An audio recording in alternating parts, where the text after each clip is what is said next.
2 minutes ট্রাভেলের নতুন পর্বে আপনাকে স্বাগত। এবারের গন্তব্য সাগরকন্যা, কক্সবাজার। যাত্রা শুরু হয়েছিল চট্টগ্রাম রেল স্টেশন থেকে বিকাল 3:10-এর প্রবাল এক্সপ্রেস। পথে ট্রেন থেকেই পাহাড়, নদী আর সূর্যাস্তের মনোমুগ্ধকর দৃশ্য দেখতে দেখতে প্রায় 50 মিনিট দেরিতে আমরা পৌঁছাই কক্সবাজার রেল স্টেশনে। ট্রেন থেকে নেমেই 30 টাকা জনপ্রতি ভাড়ায় অটোরিকশায় চলে যাই লাবণী বিচ। তবে মনে রাখবেন, ভাড়া অবশ্যই আগে ঠিক করে নেবেন, কারণ এখানের অনেকেই সুযোগ পেলেই যাত্রীদের ঠকানোর চেষ্টা করে। পরদিন সকালে নাস্তা শেষে আমরা চলে যাই নাজিরার টেক। এটি কক্সবাজারের অন্যতম বড় মাছ ধরার ল্যান্ডিং স্টেশন এবং দেশের সবচেয়ে বড় শুটকি উৎপাদন কেন্দ্র। যারা শুটকি কিনতে চান তাদের জন্য সবচেয়ে ভালো জায়গা হলো নাজিরার টেক।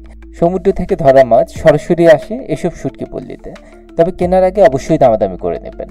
নাজিরার টেকে যেতে অটো রিজার্ভ নিলে ভাড়া পড়বে 120 থেকে 150 টাকা, আর ভেঙে ভেঙে গেলে 40 টাকার মতো। এখানকার সৈকতের ভিড় তুলনামূলক কম, তাই যারা নির্জনতা পছন্দ করেন তাদের জন্য এটা আদর্শ জায়গা। এখানে আপনি দেখতে পারবেন জেলেদের কর্মব্যস্ততা এবং সাগর থেকে চিংড়ির পোনা ধরার দৃশ্য। এখান থেকে আমরা চলে যাই খরুশকুল, যেখানে অবস্থিত বাংলাদেশের সবচেয়ে বড় বায়ুবিদ্যুৎ প্রকল্প। নবায়নযোগ্য জ্বালানি খাতে নতুন সম্ভাবনার নাম কক্সবাজার খরুশকুল উইন্ড পাওয়ার প্রজেক্ট। সেই দিন সকালে কিছুক্ষণ সাগর উপভোগ করে আমরা আবারও রওনা দিই ট্রেন স্টেশনের পথে।